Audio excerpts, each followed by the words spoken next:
Hi everyone, yes, welcome along to the Celtic View Podcast, your home of the Scottish Cup finalists.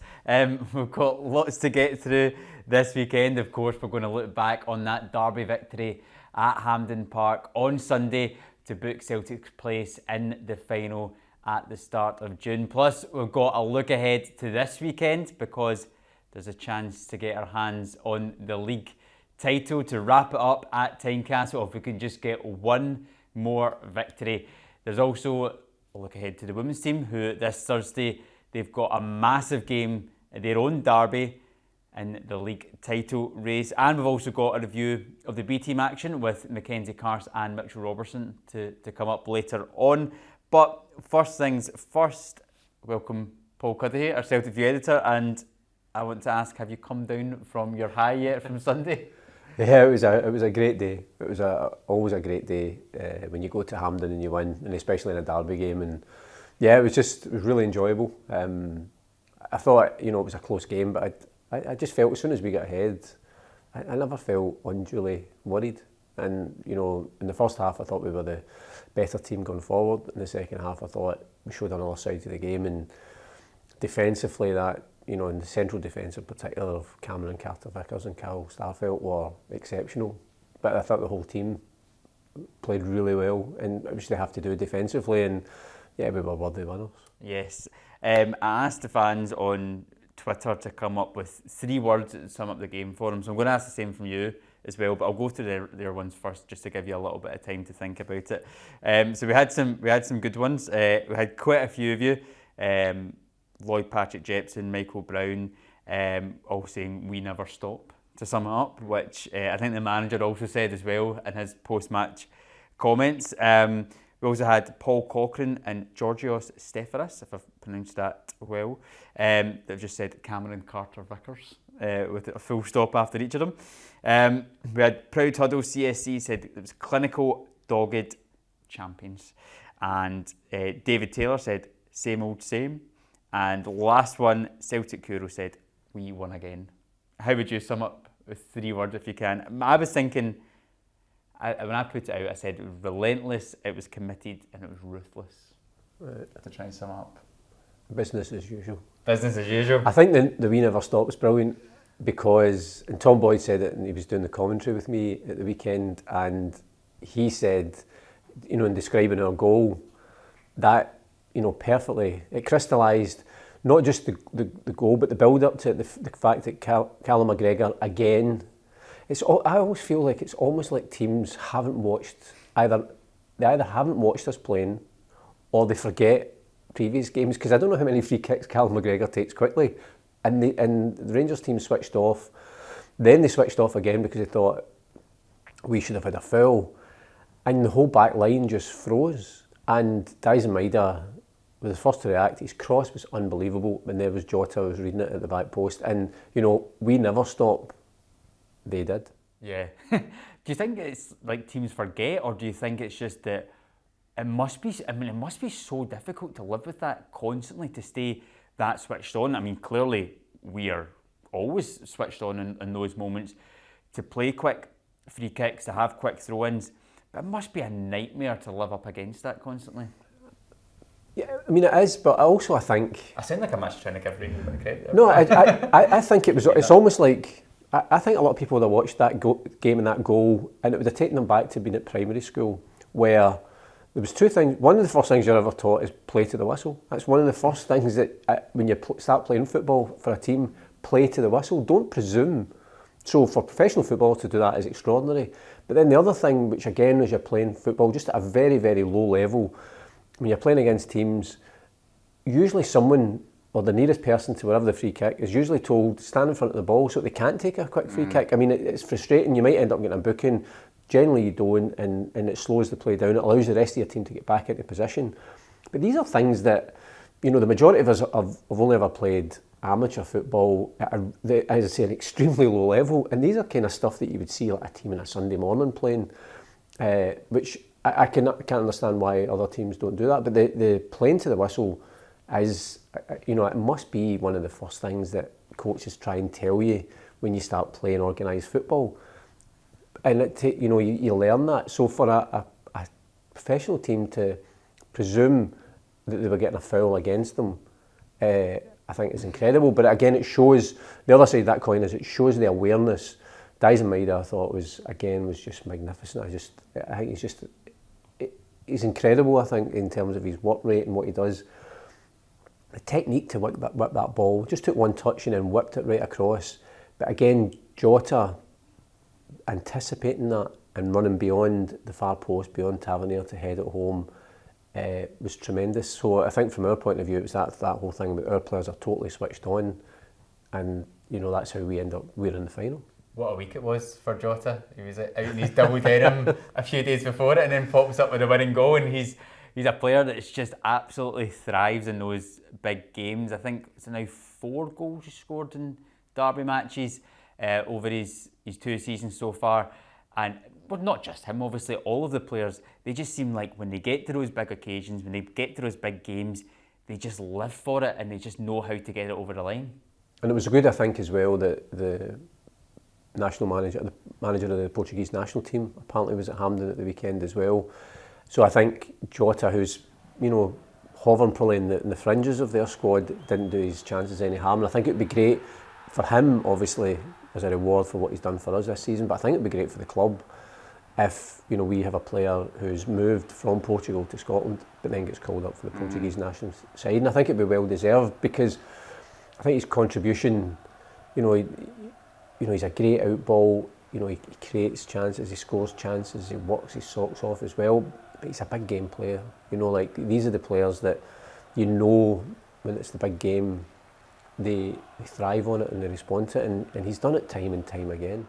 And I feel like he almost epitomises what the manager tries to get when he brings players in terms of, yes, you need to get the right player, but also the right person as well, because you speak to him after matches and he is just the calmest person ever. Everything's about staying in the moment, about enjoying it. He doesn't get drawn in any questions about potential titles to come, about games that have come in the past, and he just epitomises that so perfectly. And it was funny, actually, speaking to him after the game on Sunday at Hampden, I can hear him getting a little bit of a Glaswegian accent as well, with certain words as well. Right. That's what happens when you're hanging about I know. Celtic pubs. He just seems to absolutely be loving his time here at Celtic as well. And yeah, I mean, a brilliant contribution from him, brilliant contribution from Dyson Maeda as well. But I think obviously a lot of the talk after the game was about the defensive display that we put on. We've shown on so many occasions what we can do going forward, and we did that again to get the goal. But overall, we were kind of in control of the game, even though we had to defend a bit in the second half. But you can still be in control of a game even when you do have to defend. Yeah, I mean, the best chance that Rangers had was the one that Tavernier hit the post, and then Sakala hit it wide when he probably should have finished it. But I felt apart from that back line, Alistair Johnson, Cameron Carter-Vickers, Cal Starfelt and Greg Taylor, I thought were really solid. And then I thought Anthony Ralston, particularly getting thrown into that sort of game and having not played a game for a while, I thought he was excellent when he came on as well. But I think the whole team, the manager makes a big thing about, when we're attacking, it's the whole team that's involved, and that's the same defensively, and that starts with Kyogo, Jota and Maeda pressing. And more often than not, they were pressing to such a point where, particularly if the ball went back to the goalkeeper, he was just punting it long. There was one where he actually punted it straight through to Joe Hart. So I think when you're forcing the opposition to just play it long, chances are you're going to regain possession. So that's so important when we're out of possession. But I mean, it's funny, like, I think a few people had seen making the point of, so last season we had signed Cameron Carter-Vickers and Jota on loan, and then in the summer, we made those moves permanent, and there was some people saying, we're just, buying loan players to stand still. Obviously, people, for whatever reason, hadn't watched them last season. There was a reason why we bought them, because they were excellent players, and the two of them, apart from their contribution at the weekend, which was crystallised with the goal, and also Cameron Carter-Vickers, his last game of the season, what a game to play. But throughout the whole season, the two of them have been key figures, and you can see why the managers bought them. And to your point about Jota, I like his post-match interviews, because it kind of goes to what the manager, he's obviously looking for players for what they can do on the park, but also their attitude.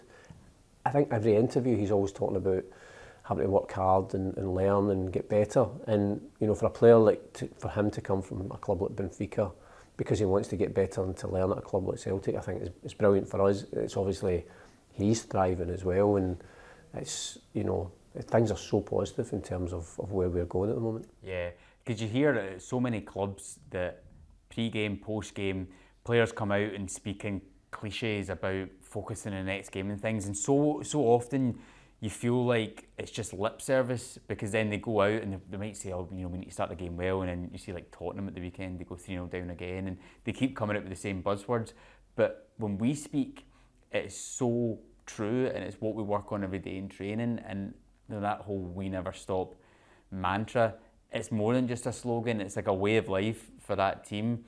And again, just a really, really impressive performance. And I think that defensive side of things is something that we have definitely improved upon over the last 2 years since the manager has come in, but particularly this season as well. And I think, going into the next campaign, particularly in the Champions League, where you're going to have those moments again where you have to defend more resolutely, I think the team are growing in those aspects, and I think that's only going to benefit us again next season. That's kind of looking a bit further ahead, but to have that confidence to be like, do you know what, we're going to sit back and we're going to defend for a period of time and we're going to be comfortable in it. And even, we were talking before coming in here, the last 15 minutes, it's not even like we were put under that much severe pressure really in the game. I think Joe Hart as well was really, really good in terms of being a goalkeeper that you just get that confidence. The ball comes into the box, he's just going to deal with it. He's going to be no nonsense. He knows what to do in those situations as well. So I thought he was brilliant. Yeah, he's another one who I remember, speaking to Callum McGregor when he was working on his book last year, and he said Joe Hart's one of the best people he's ever met in football.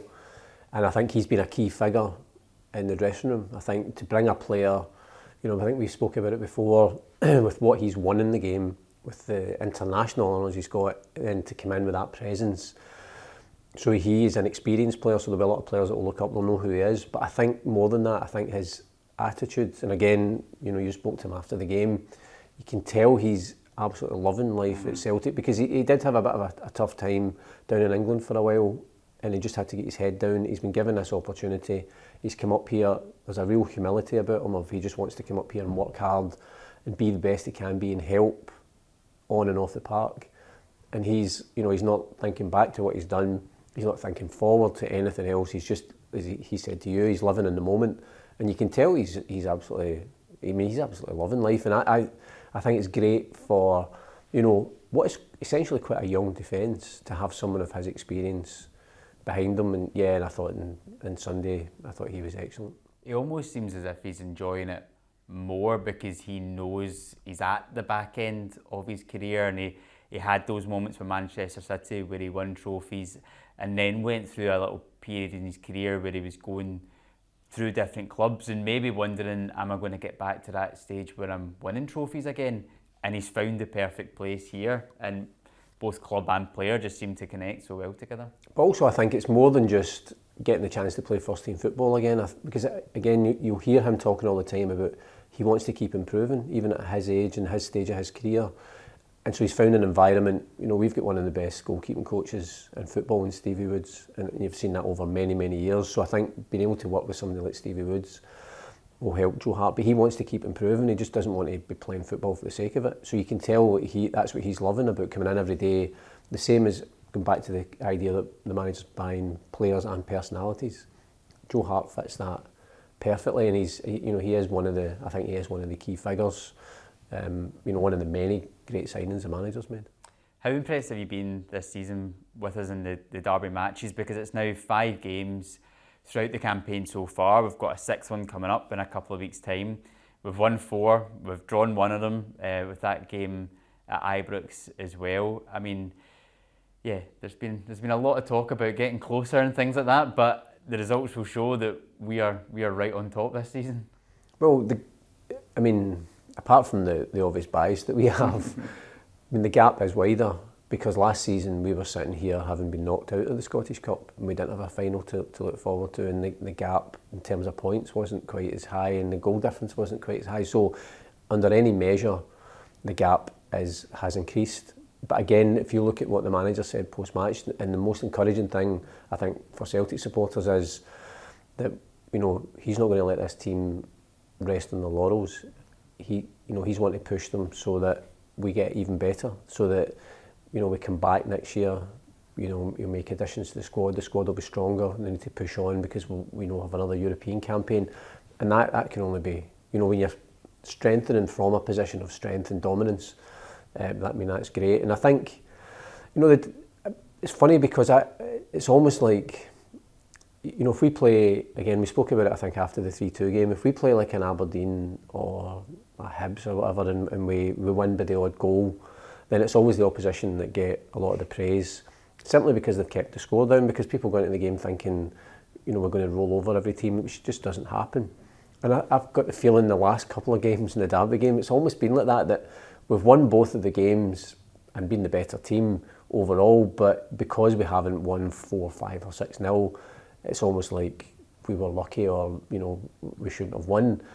And I think that's maybe slightly delusional, but I suppose when you go into these games, as long as you win and get to the final, that's the most important thing. But as soon as we scored, I never felt unduly concerned. Yeah. Any other points from Sunday, or should we have a quick look ahead to the final? I know it's a far way away, but should we have a look ahead to that now against Inverness? Why not? That's 5 weeks or so, start of June, first weekend of June. A chance to, can we say the T word? Can we say it? No? We'll just wait. We'll wait, okay. But it's a match where, just being able to book your place in that final at Hampden Park is something that always excites fans. It's the one thing I think in the domestic calendar, of course you want to win your league title, but apart from that, everybody looks at when's the Scottish Cup final day, about getting there, usually in May, hoping for a sunny day and everything that then comes with it as well. So plenty to get excited for about it. And yeah, we're going to be playing Inverness, who defeated Falkirk 3-0 on Saturday. It's going to be interesting for Inverness in the lead up to that, because Friday's massive for them, the last day of the championship.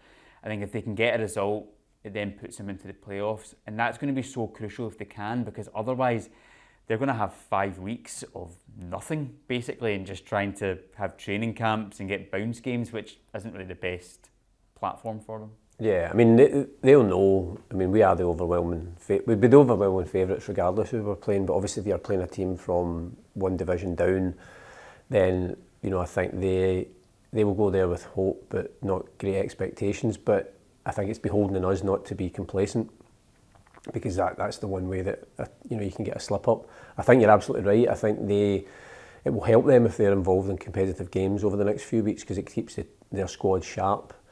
But I think it'll be a great day, because obviously we're going to get a lot more tickets.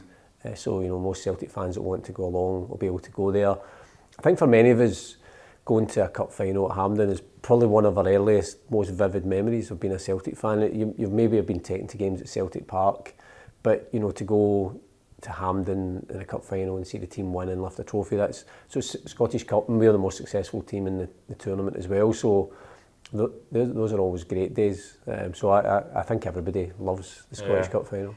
We will have the kind of a full build up to it later on in a few more weeks' time. But talking about that complacency aspect, if there's one team, Inverness have slightly been a bogey team in cups over years, haven't they? They've got a couple of results, so that's just something just to be like, right, okay, we'll warn against this. We'll look at previous history, but yeah, it's going to be exciting to get to that stage. But this weekend is just as exciting, because we travel to Tynecastle on Sunday. It's a 2:15 kick-off, and we have a chance to win the league title.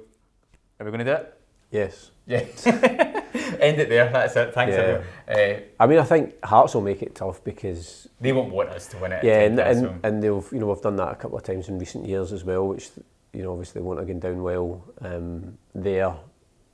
So it's generally, there's always a kind of tenseness in those games anyway. But I think the games we've played against them this season, the most recent one there was the cup game where we won 3-0. I think we showed the gulf between the sides. So I think, again, we've said it plenty of times, if we turn up and play the way we can play, then I'd be confident that we'll get the 3 points. I always feel like when it gets to these games where you're just 1 win away, in recent history, I feel like we've always really showed up in those games. I think when the last one at Tynecastle, it was a 5-0 result. Remember the game at Rugby Park, and it was 6-0. So I've got a feeling it's going to be the same again this time around, where we're going to turn up and just fully going for it, going to win the title and put in one of our best performances. That's what I'm hoping for. But I also think that might be the case, because they're just going to be so buoyed by that result at the weekend and just so eager. I know there's a lot of people saying, do you want to win it the following weekend? But you want to go into that game knowing that you're champions and everything else that comes with it. Yeah, listen, you always, for me, you want to win the league as early as possible. It doesn't matter who it's against or where it is. Yeah. It would have been nice, and I still, I can't quite understand why they didn't give us, the home game first. It almost felt like there was a kind of sense of trying to let as few Celtic fans as possible be at a game where we could win the league. But I think, Hearts have still got something to play for. They're still in that fight for third place with Aberdeen, who are at Ibrox the same afternoon. So, it's going to be, it's nip and tuck for that third place, and it's quite lucrative, I think, the difference between the two positions. So they'll have a go. They've not had a game for a couple of weeks. Stephen Naismith will be, focused on trying to stop us playing, but it's so difficult. And the dilemma, I suppose, for any team home and away is how do they just try and frustrate us and hope to nick a goal? But if you're at home, if you come and have a go at Celtic, then you run the risk of us running over the top of you. Mm-hmm. And to do it in a bank holiday weekend as well would be quite nice. Double celebration. Yes, absolutely. If we can be crowned champions on the Sunday, it'd be perfect way, and we can enjoy our bank holiday Monday. Yeah. Yeah, we'll raise a glass to that. Have you got any favourite kind of title celebration memories of when we've clinched leagues? Anything that comes to mind? I know we've not done it yet, but in recent years, the one that obviously springs to mind in recent years was the 5-0 Derby win here, which again is tinged not with regret or anything, but that frustration of it could have been more, because we were 5-0 up after about 53 minutes. That 5-0, I think Scott Sinclair scored a hat-trick that day at Tynecastle. Mm-hmm. That was blistering that day. I think any time, you could go through any of them. We was speaking about it recently, the 2008 title, Tannadice one, just after Tommy Burns had passed away. But yeah, I think any time we win the league, it's always memorable. Yeah, actually, one of my best memories was the season before that, where Nakamura scores a free kick at Rugby Park in the last minute to win it. Because I think when you think back to those kind of memories, you remember like what did you do before or during and then after it as well. And obviously I was young then, so I couldn't have a drink, but I remember my dad taking me to the pub with him and just being there in the whole environment, and everybody was just absolutely buzzing with it. And then the way to win that as well with that free kick was absolutely sublime. Probably the most nervous I think I've ever been at a football game was the year that we stopped to 10 in '98 here. Because you just felt sick, I think, until the final whistle. Even after Harold scored the second goal, it was like you were just desperate. So that's one of the most important titles, I think, in our history, actually. Yeah, that more relief when that. Yeah, absolutely. Yeah. Yeah. So could you feel like you could actually properly, like, obviously you would have celebrated it, but what was the kind of that first emotion when the full title went?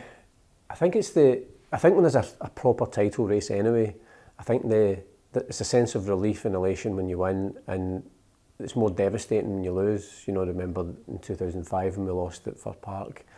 If you lose the title, but if the other team's out of sight, then you've almost become used to it. Yeah. Whereas if it happens on the day, as I say, I just remember that overwhelming sense of relief more than anything else that we'd done it, because it's weird now to think that we'd actually gone 10 years without winning the title. It was almost 9 years without winning it, but that seems like an unthinkable prospect for the next generation of Celtic fans over the last few years, and then going forward for the next few. I know, because I'm probably one of the lucky ones now in this kind of generation that when I was growing up, or kind of that Martin O'Neill era, we'd win a couple and then Rangers might win one and then we didn't win a couple and then they always had a spell where we won 3, they won 3. So we had periods of time where both teams were winning it.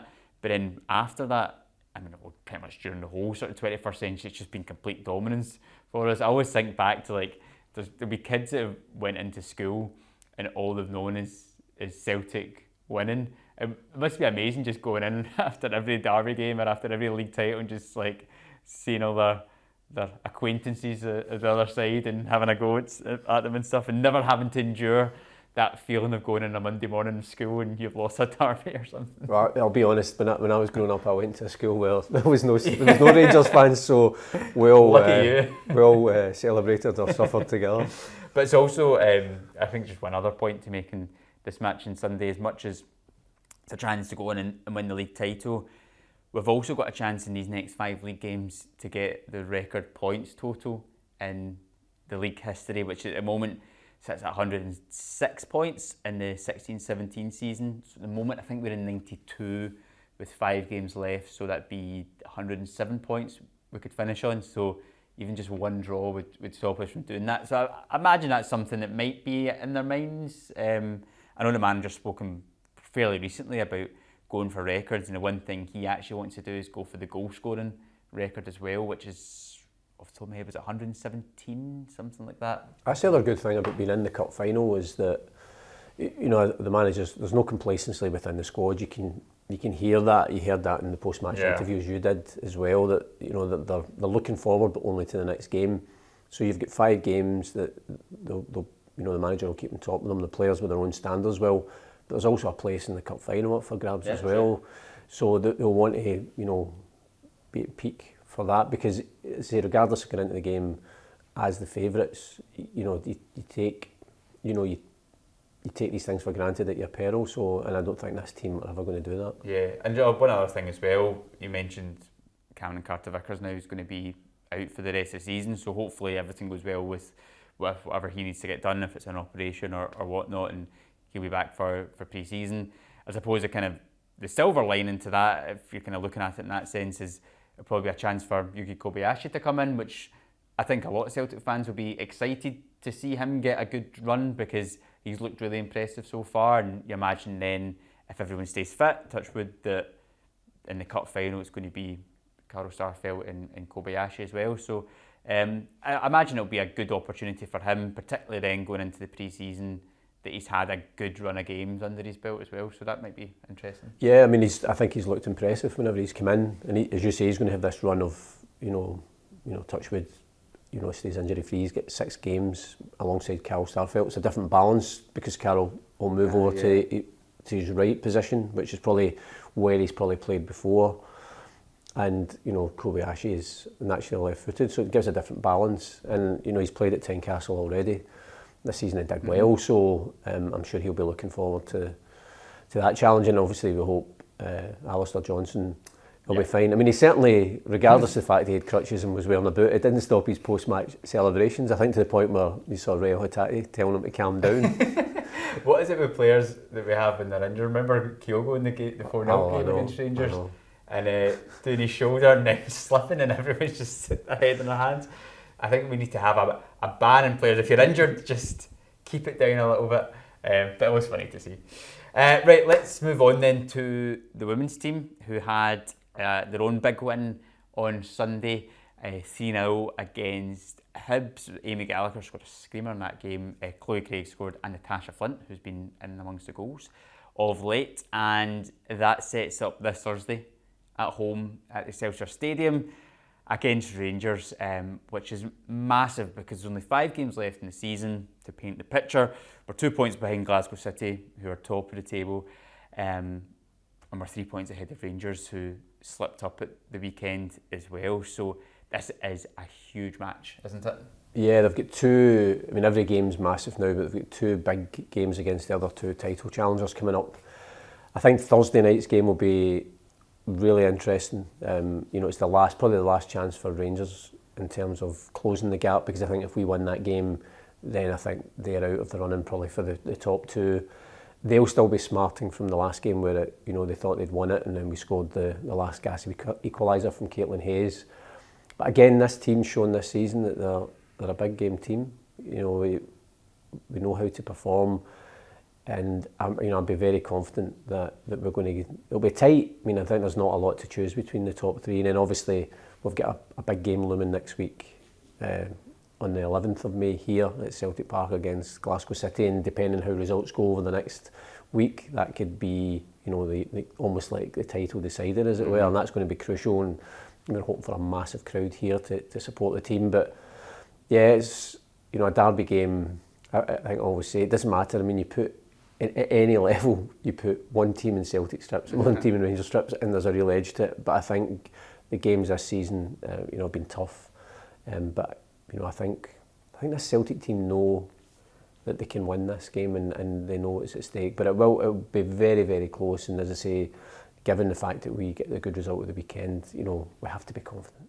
When you listen to players and managers that have went through these kind of title charges about what's important, a lot of the time you'll hear people say it's not really about how you start the season, but it's all about how you finish it, and having, just keep winning game after game after game, and just having that momentum. At the moment, out of the top three teams, we are the form team. Glasgow City, obviously we've defeated them.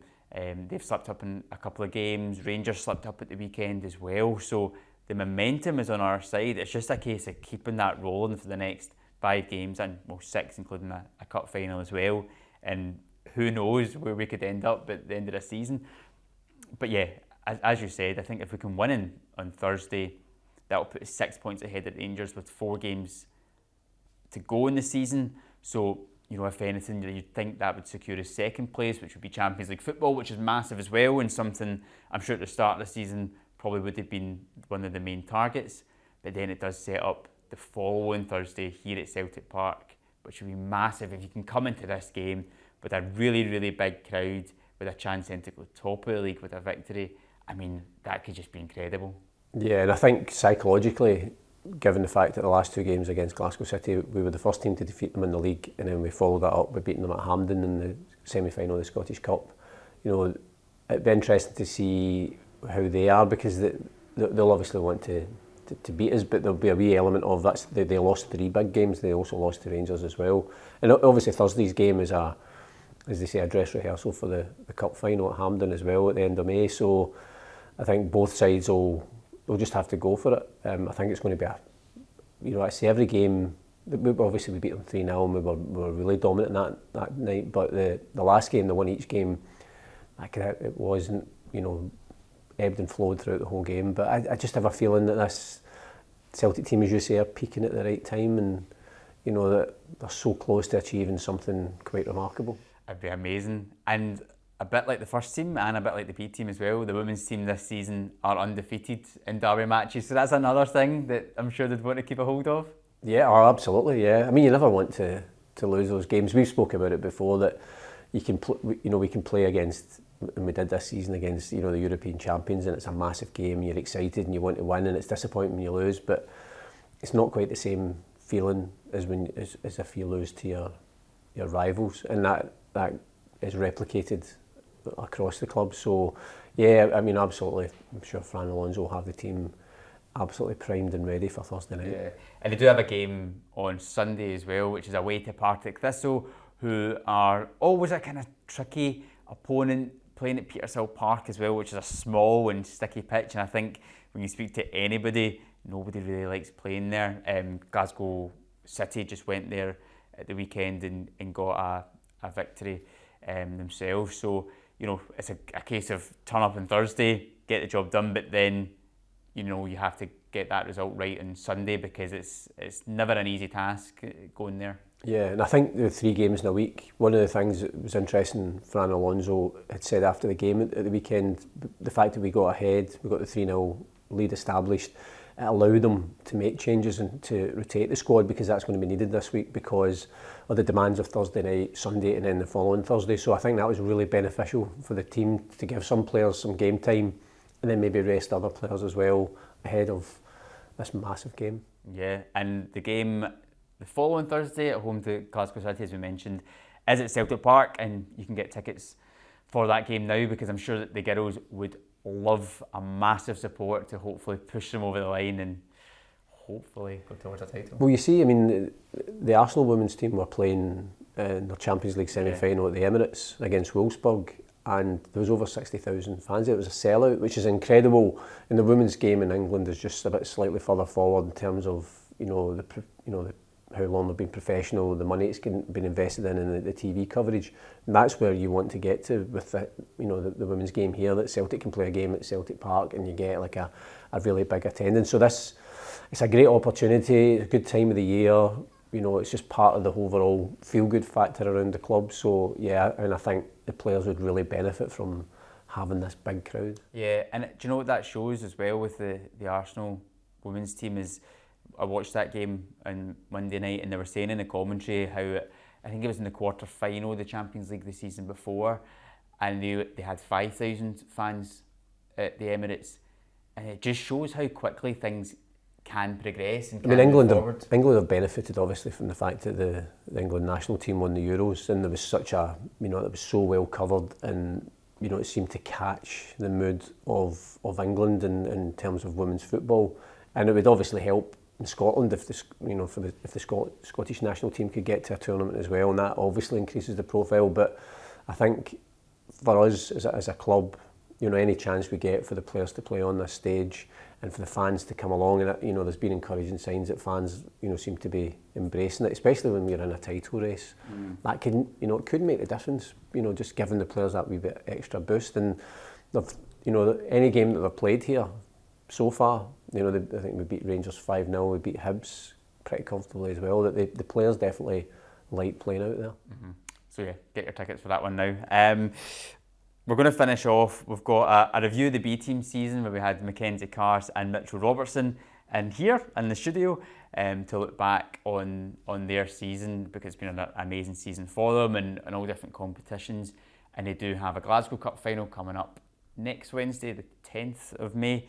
And also this Wednesday it's the Youth Cup final as well for the Celtic under 18, so good luck to them. But before we get to that, I just want to finish off on our predictions for this week, Paul.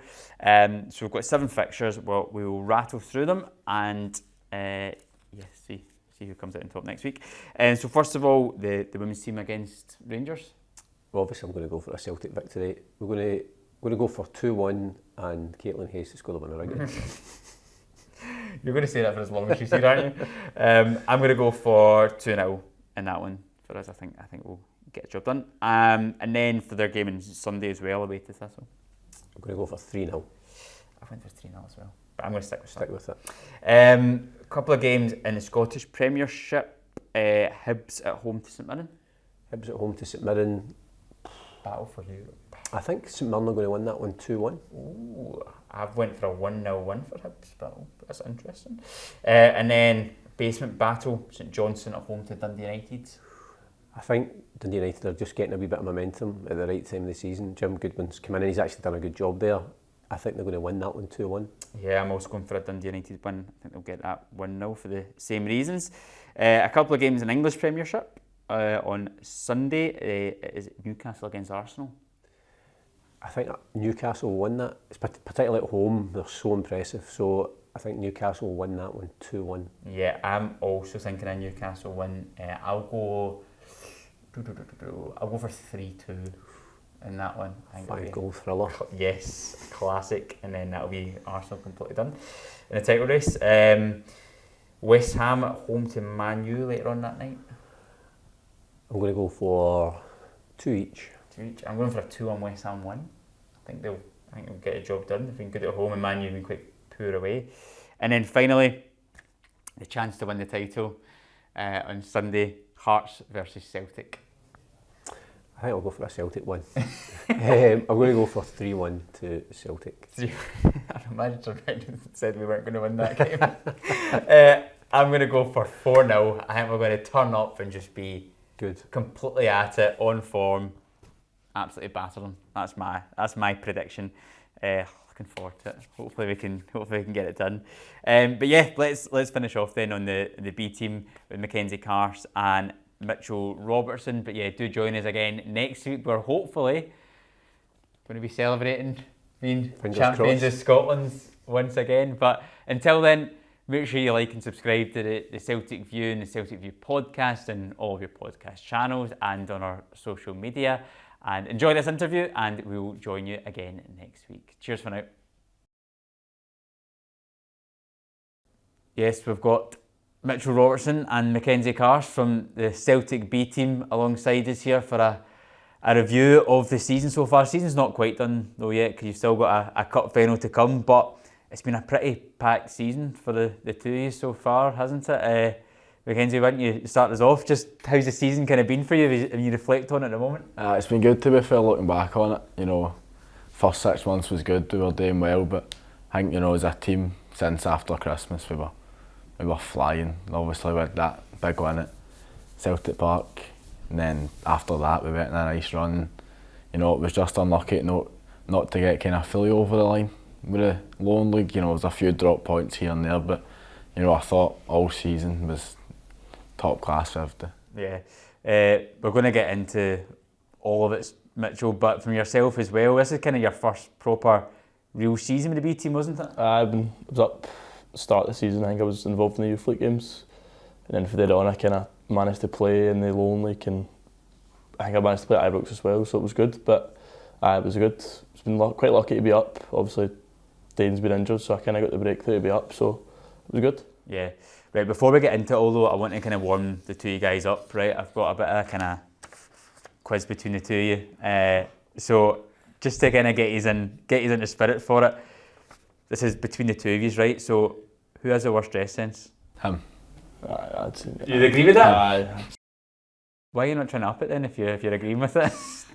It's just Nike stuff. It's no bad, but it's like a fashion show and after changing them. That's what it's it is. just like you wear like chilled stuff. To be fair, he picks me up every morning and I think he's up a good half an hour before. Does anyone in the team come in like proper giving it a go? What are you saying yourself? Bruno. Oh really? Bruno. What's he saying? He'll come in with, you know, like his cargos and like his cargos, his shoes. His stuff's always sitting in the changing room, just nice and tidy. Just a bit alternative. Do you rip him for it a wee bit, or is he? Sometimes he gets. You know, he thinks he's got the best as well. I would say, like. But I think that's why it's, you know, him, because he thinks he's got the best of fair. His club is decent, but that's good. Between the two of yous, who's in the mirror the longest after a game? Tim. All the time. I'd probably say. Are you one of the worst in the team? No, I'm no one of the worst, but maybe Bruno again. Nah, to be fair. I'm just thinking with the hair. Josh Deddy. They're always in. They're always in with the combs, trying to fix their hair and making it look alright. That's definitely him. Who out of the two of you is more of a teacher's pet? To be fair, I wouldn't really say any of us are. Nah. I'd probably say you. I'd probably say some younger one. Because he's younger. This year, but is there anybody that's bad? No. You've been up longer than me before, you'd know. I'm trying to think, there's no really MD that's like bad with it, you know, just think. I think everybody's just the same, like, everybody will just muck in the same with each other. There's no MD that will just go, you know, pure over the top of it. Everybody's actually alright with it. Right, okay, that's good, because there's nothing worse than that, isn't there? Who out of the two is most likely to get sent off in a game? Me. I get sent People off. probably think it was me because my position. That's why I put that one down, because I thought, I get sent off Leipzig at home. Yeah. In the youth league start of the season, it was. You're just a wee dog out there. It's terrible. Right, a couple more. Who's most likely to appear in a reality TV show out of the two of you? Love Island or something, 100%. Did you see him on it? No chance. No way. Out of everyone in the changing room, I would say you definitely as well. Out of everybody? No, I'm not having it. I think that's actually a bit of a compliment, you know? It's not a bad thing, but... Because that means you've kind of got a bit of the chat and all that if you're going to be good. It does that. Could you see yourself going in it? If you had to go on one, what would you go on? Love Island. Yeah? I'd go on Love Island. Yeah? What about you? Nothing. Trying to avoid it. Like an I'm a Celeb. Maybe but to be fair, that's a good show. I think it would be good to do, but I don't think it would be good while you're doing it. How do you think you'd cope? Nah, not the best. I just The eating challenges are just the worst. I couldn't do that. Nah, they're brutal, man. And last one, who's the best footballer? I want to say it if you don't. Sorry, we can just keep it between us. Right, that's fine. Right, let's get into it then. So, it's been a long season. You've had so many different competitions: Lowland League, Challenge Cups, UEFA Youth Leagues, Glasgow Cups. If you kind of just sit back, finished third in the Lowland League, but we got more points than we did last season. How do you think the team have progressed, Mackenzie, from the start of the season to the end of the season? Oh, it's been night and day for the start of the season to the end of the season. You know, I think obviously by the way the gaffer wants to play, it's, you know, we're trying to kind of play the same way the first team play effectively, and it's, you know, it's a lot harder for us as being young boys, being so used to playing in a certain way. And I think, you know, I would say every single week from the start of the season, we've just get better and better. And then I think the real big turning point was, like I said, at Christmas against Rangers. I just thought that was the game where, you know, it kind of really started to kind of take form, you know, with the way the gaffer wants to play. And I just think ever since then we've just kept on kicking on and kicking on, and it's been good. If you take us to the start of the season and pre-season, Mitchell, what was the expectations in the team at that point? Was it all just about the football, or did you kind of set a bar for yourself saying we want to maybe progress in these competitions? I think going into youth league, we just kind of expected to just go in and play our style and do that. In pre-season, I was obviously down with the 18s at pre-season, and then I managed to get up, so I missed kind of their pre-season. But from the 18s kind of perspective, it was kind of getting fitter for me and getting into condition to play. Like we get told like all the games like all this year was going to be hundreds of them, so kind of get told that we had to be fit and ready for them. So yeah, so it's quite lucky to get up and play. Yeah. Did you notice a big difference in the summer and the pre-season when Darren and Mick came in? Because Stephen had obviously come from the first team, and it's all about kind of implementing the first team's philosophy and fitness a lot more, isn't it? I think that was probably one of the hardest pre-seasons. Yeah. You'll have it was what he's doing is it just runs. Games running, and then you would just get ran. But Still doing it, still doing it now. But you know, that's what you need, you know, because if you set off like that at the start of the season, then by the time it gets to this stage of the season, you're going to still be in competitions and you're going to be trying to look to go for, obviously, the Lowland League. We didn't quite get there, but we've obviously got a big cup final coming up as well. So, you know, if you think about it, if we didn't do that in the pre-season, would we be in the position we're in right now? So, you know, you're kind of happy that that's what it did. And did anything change in terms of the football as well? Were you having to learn kind of new positions, new systems, or anything like that? See, to be fair, it was kind of just the same, but it was, you know, more of like, you know, we need to play that way. And to be fair, I played right back a few times in the youth league this year, so that was a lot different. But it was kind of like playing midfield, because obviously you come inside anyway, so it was all right. But you know, I think with all the boys, you know, I think honestly we could all just play in each other's positions. We know how well to do it now, and it's just kind of drilled in. You know, that's what we do, and I think we've all got to do it at T. How do you find that jump up, Mitchell, from the 18s to the Bs? Guys like him looking after you? It was big. It's hard. Like, you can only imagine what the B team at the first team's like if you do that one. So, but I struggled with it at the start. I think I came up for a week, and it was just so hard. Like I couldn't. It was just so fast. I think obviously you've got Darren and Mick who like kind of implement what the first team do and to us. So it was hard. But I think once you get used to it and you kind of get up to fitness and speed with them, it's you're starting to enjoy it a bit more. Like you start wanting to go and train and want to kind of prove what you have to play with. So it was good. They two must be perfect for you as a centre half. It's brilliant. Obviously both of them are left footed as well, so kind of get tips from them all the time. But it's good. Are you pulling them aside, being like trying to ask for bits of information? Or you do, but they kind of find out he's a teacher's pet. They kind of tell us, to be fair, like they'll kind of take us aside in training and be like, you need to work on this, do this more. But it's good. It's all kind of constructive stuff. They don't kind of come at you and be like, you need to get better at this, get better at that. You kind of they help you with it, so it's good. Yeah, I want to run through the competitions kind of individually. So we'll start off with the Lowland League. So when the season began, I think results-wise, things didn't get off to the best of starts. I remember speaking to Darren and Stephen at the time, and as much as results maybe weren't going our way, their big thing was it's about performances over results. Was that a big thing for both of you? You had to kind of learn that a lot of the time yes, you want to get the results, but it was all about the performance? Aye, to be fair, I think because obviously we're used to, being for 14s, 15s, 16s, 18s, you're just used to playing and winning games because you're at Celtic. You've got the best players in the country for your age, but I think when you're in the Lowland League like we are, you're playing against a higher standard of opponents, and you could be not having the best day playing 18s, but you'll still win 4-5-0. But if you're not completely at it in the Lowland League, then you'll get beat, and that's what you need to deal with. But then there is times where you are playing really well, and you're getting the way they want to play, but then you're not getting the win, which is obviously hard to kind of get your head around because you're like, well, you want to win games of football, but when you actually sit back and think about it, it's the way you play every week that's going to get you to the next level. Yeah, Mitchell, you talked about the jump from the 18s to Bs in terms of the training, but what's it like actually playing in that Lowland League, because you're playing against such a broad range of players, all different ages? So different all the time. Like one time dirty elbows off anyone. You're playing against a smaller striker, the next time you're playing a massive guy and he just bills you the full game and he just elbows you and throws you about. But it's good. I think that's what you need to kind of learn from like a young age. Like obviously if you're going on loan and stuff, that's what it's going to be like. Older men, physical. So, but it's helped me in my development as well as probably him as well. It's helped us both like kind of getting that exposure to kind of like men's football. So it's definitely helped us all. Yeah. I want to build us up to that 5-2 game at Celtic Park in December time. But before that, there was some big wins as well. I remember a 6-0 against Stirling Uni, who done really well this season, a 6-2 against Broomhill. Was there any moments before that Rangers game, maybe one of those games where you thought, right, we're actually really clicking here? The Broomhill game, we went to Madrid away. During the week of that and get battered for 90 minutes. Like, honestly, it was disgusting what happened.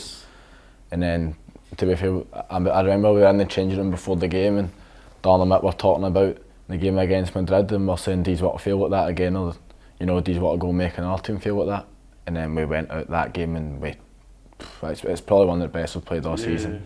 That game was brilliant. Like the week leading up to the game as well, the boys were just buzzing for it to just get out there and play. Like we'd done a few training games in that week as well, and it was just everything would just look perfect, like ready to play against Rangers. So. Yeah. But we'll get on to the youth league in a bit, but suppose that's one of the big benefits of that. If you're going to then make that progression into the first team, you've got to learn how to travel away in Europe, maybe have to come back with defeat, but then go again when you're expected to win and put in a performance. Yeah, well, we've been quite lucky. It's been, I think there's 60 games or something they said this season, like right around that. So you've not really had time to sit and dwell on like a loss or a win. You need to kind of, I think it's like 3-4 days between a game, so you're straight back into it, which... Yeah.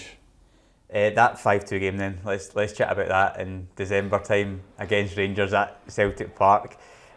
Just knowing the fact you were going to be playing at Celtic Park, you must have been absolutely champing at the bit to get into that game. It was good, to be fair, because we done it last year in the Lowland League and obviously the game didn't turn out the way we planned in front of all the fans that came out, but it was almost as if we've got this chance now and let's go and take it. And then to be fair, we were 2-0 down 2-1 down, at 75 minutes and ended up winning it. It was the most mental 15 minutes of football I've ever been involved in.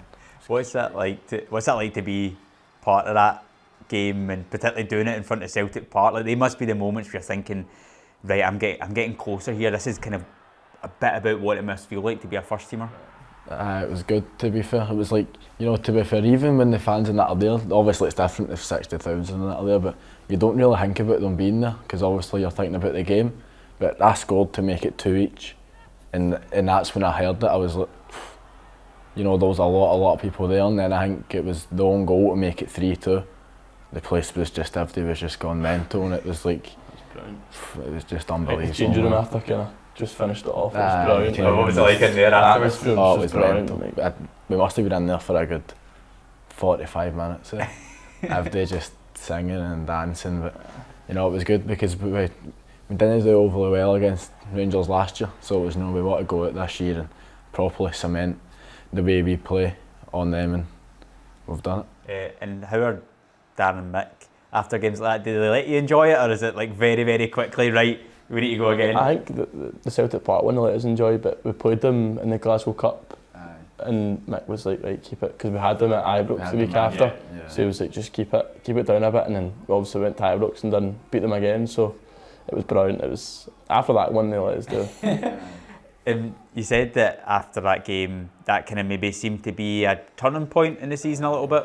I think after that game, you know, we all just came together, because I think it was such a team performance. Like, it wasn't as if there was, you know, somebody that just went and done it all themselves. It was like, you know, we were 2-1 down with 15 minutes to go. You're sitting there thinking, most games you're like, and then I just think everybody in the pitch was just almost like, you know, we're just going to go and win this game, and we just turned it around. And I think that's when it started properly feeling like, you know, we're one big family. You know what I mean? Like, everybody's together in this. Brilliant.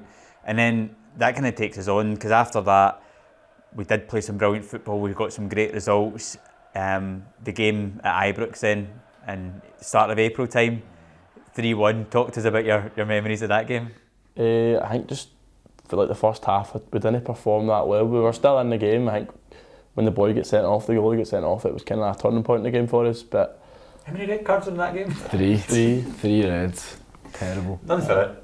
Was it? Nah, none for it. But I think it was a turning point in the game, and then we get the goal just before half time. Quinn gets the goal, and then after winning at half time, it was like we need to lift it a bit more. Like, we just weren't up too much. We were still in the game, but it didn't feel like it at the time. But when we went out the second half, I think the first 10 minutes, man, it was just. I think after the first 2 minutes we were 3-1 up.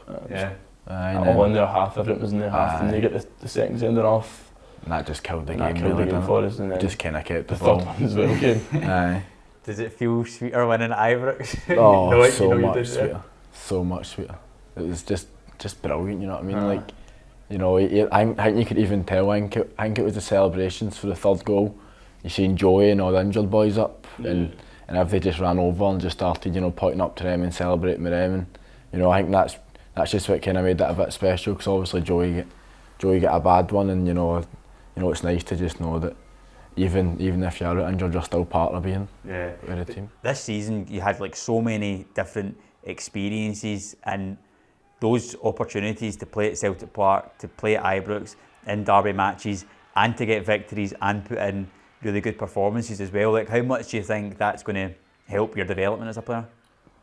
I think it was going to be good for like the younger boys coming up, seeing like what they can do when they come up and impact the team. Like Daniel Cummins came on last week and scored and got the win for us. So I think it's been brilliant. Like, I've obviously managed to play at Ibrox, so it was as well, like signing a contract as well. It always helps playing in the games, because you can prove like that you're good enough to be at Celtic and play in the big games. Yeah, I mean, our record as well, obviously Spartans won the league. We finished 3 points behind them in the table. I think did we draw twice against Spartans? We drew once, got beat once. We got beat once. No, in fact, sorry, we did draw twice. But Draw twice. Start the season. So I mean, our record against Spartans, against Rangers, was really, really good. Is there a bit about the team that you just kind of think, oh, a bit gutted we didn't get that top spot now? Aye, it was just like, see, it was like what you were saying earlier, but you know, sometimes you don't get the result, but you play well. We went away to EK and we played really well. We were 2 each the game, was it? 2 each. But honestly, we could have won. We could have put 6 or 7 past them, but we just couldn't get that kind of finishing in. So it's just like times like that you look back on it, you think, oh, you know, if one of them had just fell in a different way, you'd probably be sitting here and saying, oh, we've won the league. Yeah, It's different teams you play against as well. Like, some teams sit in, some teams press you. So it's what Daz and Mick always say. Every game's different, and all like so many different tests to play against. And then we'll move on to the UEFA Youth League then. Just going into that, how excited were you about the prospect of going up against some of the best young players in Europe? Well, I was absolutely buzzing. I think I was quite lucky as well, because I think Daniel was just injured then, and then Boss couldn't play because he wasn't allowed to. I don't know, the rules or something changed. Ages and things, wasn't it? Yeah, so I was quite lucky. I was like, oh, I might be involved. Obviously, coming up for the 18s, I was like, oh, I've got a good chance of being involved. I don't think I was involved the first game, and then the game after I was involved over in Poland against Shakhtar, and it was brilliant. Like, the excitement in that game, and after I actually played quite well, even though we got beat, going away from home and playing, as Kendi said, well and not getting the result, but it was just brilliant. It was, what an experience it was, especially travelling with the first team as well. Like, going out there playing and you see them all come on, and it's brilliant. Like, yeah, makes you kind of feel like you're properly a part of it. Yeah. So I mean, the youth league mirrors the same as the first team. We had Shakhtar Donetsk, RB Leipzig, and Real Madrid. The first game though against Real Madrid, that was, I mean, it was just a horrible day, wasn't it? It was horrendous, like the rain. It was after 20 minutes. I said to the ref, I was like, "Come on, surely you can't actually play football on this." And it was like, "Aye, I'll just get another 5 minutes." And then every time it was, "Aye, I'll just get another 5 minutes. I'll just get another 5 minutes." And then, you know, by the time it's 60 minutes into the game, you can barely move because the pitch has been like that for 60. It's puddles. You can't pass the ball. You can't move. To be fair, they still managed to put 6 past us. To be fair, but you know, it was just a terrible. It wasn't a terrible game. It was just the fact that we couldn't go out and play the way we wanted to play because of the way the weather was and the way the pitch was, which was the kind of worst thing about it. Because it's a shame as well, because it's not really one of those games you can probably really learn that much from, you know, because that's the worst weather I've ever seen at a game of football. I'm so shocked that game went ahead. But then, as you mentioned, next game, away to Shakhtar Donetsk, lost 2-1, but performance-wise, the team were brilliant in that occasion. You must have taken so much positivity from that then going into the third game, which was Leipzig away. I think that's why we done so well Leipzig away, because we did gain a lot of confidence after that game. I think we learned a lot from being away as well, like kind of the 2 away games back to back. You learn a lot going for the first one, and then we're like, oh, we know what's going to happen in Leipzig. They're going to be a good team. It's going to be away from home, so you need to go out there and we get the quick start. I think for the first 15 minutes we're up 2-0. We missed a penalty as well. We missed a penalty, could have been 3-0. The boys were brilliant against Leipzig. That feeling as well after changing room. After the game, the change room was brilliant, man. Yeah, brilliant. It must have been amazing, like to know that you've gone away in Europe and got a victory against like a really good team like that. Yeah. I mean, talk to us about what the dressing room was like afterwards. It was just brilliant. Just the music and all that, and it was just that place in general. It's one of the best training grounds that we've ever been to. Definitely. It was brilliant, man. They've just got everything. Yeah. Is it a real eye-opening experience playing at that level? What did you kind of learn? I think that was kind of like, I think after the Madrid game away, they were like, that's the closest you'll get to a first team. This like first team playing against a first team, like, but it was brilliant. Like you kind of see like the different players from different countries and how they play and how we play as well. Like obviously the gaffers came in, made a brand new like start to Celtic, and they all play different, so it was good to kind of see what other teams do and how we can adapt to it. Yeah, what about yourself? What do you think you kind of learned about your own game and about the team from that youth league? Yeah, to be fair, last year I went to the Euros and stuff with the 19, so that was I already had a wee bit of, you know, experience of playing against the foreign teams and stuff with Scotland, but even I think we probably had one of the toughest groups with the youth academies, with Real Madrid, Leipzig and obviously Shakhtar, but it was just, you know, you see some of these boys and you think, you know, in 10, 15 years time you wouldn't be surprised if they were one of the best players in the world. Yeah. But it's amazing to get that experience, but I mean I suppose the hope now is going to go into next season, hopefully back in the youth league again. So do you think you're going to be in a much better position having that experience from last year? I think as a team we will be. Like I think the boys will mostly be the same, roughly, hopefully. As a team we'll definitely be hopefully a bit stronger and we can plan better and know better for what we're going to play against. Yeah. Another tournament we played in was the Premier League Invitational. Played against Wolves, Leicester, Blackburn and Fulham, I think it was. How was that experience for you playing against those? We beat Wolves away from home, and then drew 2-each with Leicester as well. We're 2-0 up. We absolutely battered Wolves. It was went 4-2. Could have been, you know what I mean. It could have been 5 or 6 again. They just couldn't deal with the tempo that we played at. You know, you look at the first team and you look what they do to teams every week with the tempo they play at, and we just try to do that to the best we can. And that was one of the games where it properly worked. And it was just full 90 minutes. They just couldn't breathe at all. See, when you're getting the opportunity to play in Europe, but then you're going and playing against teams in the Premier League and their best young players, and see when you're actually playing extremely well against them, getting results. What does that do for confidence? I think it boosts everyone's confidence to go back and play in the Lone League and play and win games, but I think that's the best challenge for us this year, is we've had so many different type of games to play in, and it's definitely helped us all. Yeah, and then we've also had domestic cups as well, so we've got a final coming up in the Glasgow Cup against Rangers, which I'm sure you're all looking forward to. We actually beat Rangers in the cup already this season, which you scored a pretty nice goal in that one. What do you remember about that? To be fair, the ball was just rolling out to me and it bounced, and I was like, I'm just going to hit this as hard as I can. And to be fair, see, when I hit it, I didn't even like see the ball moving. It was just kind of one of the ones where you know when you hit it, it's went in, and it just flew right in the bottom corner. And I think that was just after Joey scored to make it 1-0, and it was good again. That was another 3-1 win, wasn't it? And Rangers had a few first team players in the team. John Suter played and Yilmaz played, while Leon King played as well. So they tried to bring back down everybody to play in that game. We still beat them.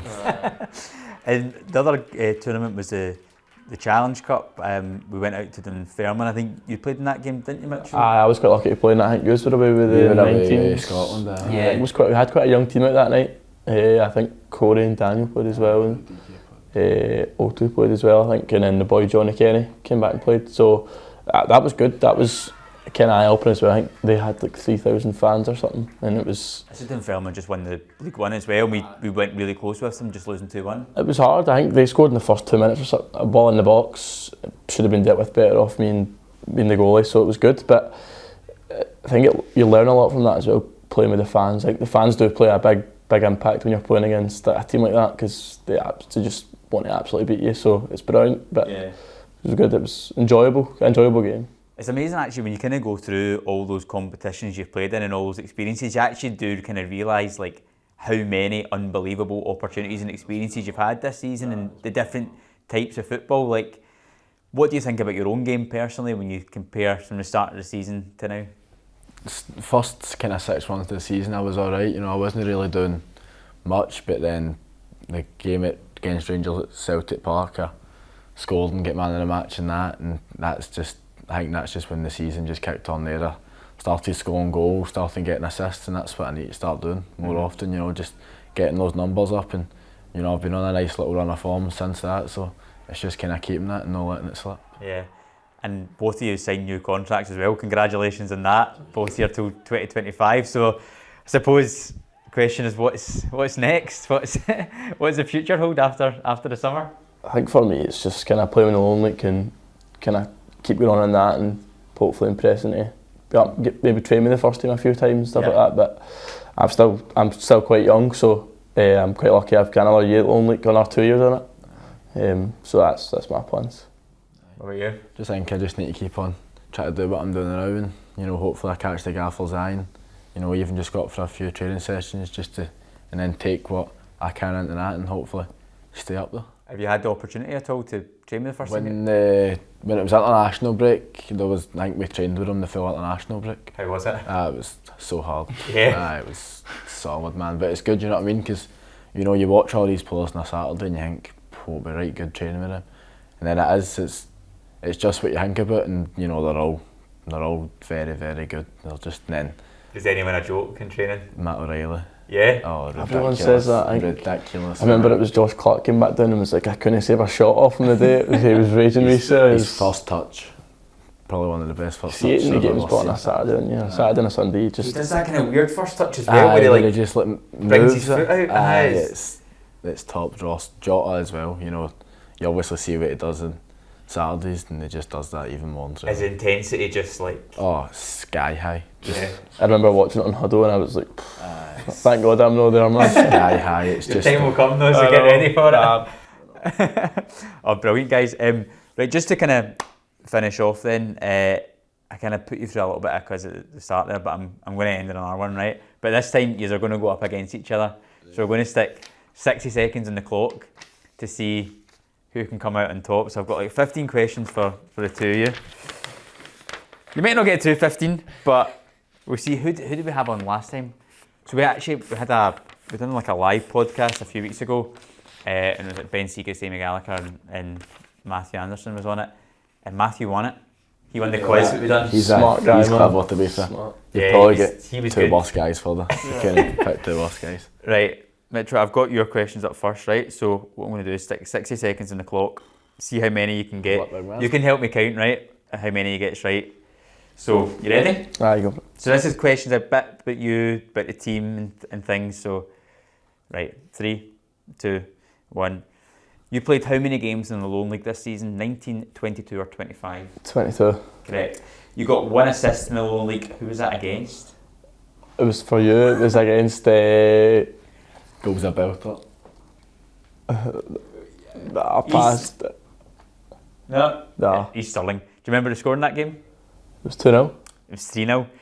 You played in the 3-1 win at Ibrox. Who were the goal scorers? Quinny, you. No, the game at Ibrox. Quinny, Brooksy. Yeah, that's it. One's That a was goal, it. no? Brooks. No, Brooks to get the third. Your Scotland under-19 debut came in March against Wales. What was the score? 2 each. Yep. You were one of how many Celtic players in the starting 11? 5. 4. No, it was Name 1 Scottish club bar Celtic Steve McManus played for. Motherwell. Yep. Name 1 Scottish club bar Celtic Daniel Day played for. Dundee. Correct. Joey Dawson was the top scorer in the Lone League with Celtic for how many goals? It was 20, wasn't it? Yeah, I'll give you one more. What club did Joey play for before he joined Celtic? Scunthorpe. Yes. Okay, so I got 1, 2, 3, 4, 5, 6. Stumbling, man. 6. Mate, you set me up and all against Gretna. Get it? That was how I thought it was. Remember the goal that game? That was ridiculous. Have you got another assist as well? He's got 2. Oh, the stats pages are just showing the ones. You need He's to get... starting out. Was he starting away then or not? To be fair, I wouldn't even count that as an assist, but you done to me against Gretna, man. Right, 60 beat. Feeling confident? Not at all. Right, okay. 3, 2, 1. You've played how many games in the Lone League? 28, 30 or 32? 32. 30. You scored how many goals in the Lone League this season? 6. 3. What was your first goal in the Lone League this season? Rangers.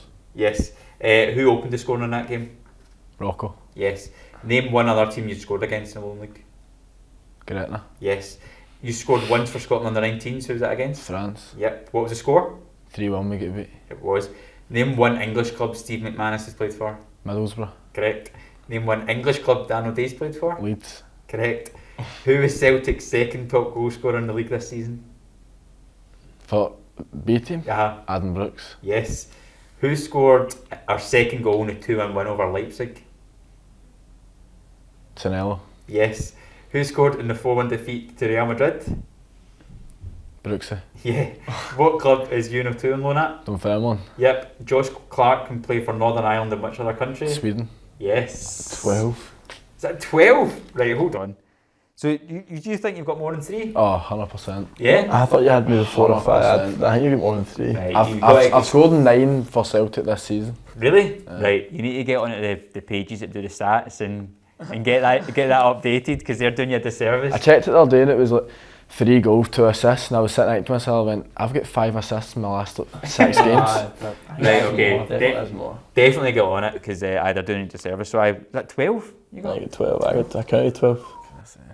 That's good. That's good knowledge. Sharp, by the way. You flew through that. That's sharp. I had a tiebreaker as well in case it was going to get to that, but we don't need it now. But I thought maybe we can give it a go. How many goals have we scored in the Lone League this season? Have you not thought? I was actually looking at this last night. How many? 96. Yes. I was looking at it last night. I was looking at it last night. Says the guy that's like you've got the 2 worst guys for this, and look at you flying through it. To be fair, it's about football. If it's about anything else, there's absolutely no chance. I'm not going to do it in politics or something like that. I have no chance. Guys, thanks so much for coming in and joining us. Amazing season. It's been brilliant watching you guys play. Hopefully, we've got a cup to go and get in a couple of weeks. You feeling confident for it? Aye, we just need to continue what we've been doing all season, and hopefully that will just take care of itself. Well, you've won that trophy anyway, so you've got something in the bag already. But no, brilliant. Thanks so much, guys. Really appreciate it. Cheers. Thank you very much. Brilliant.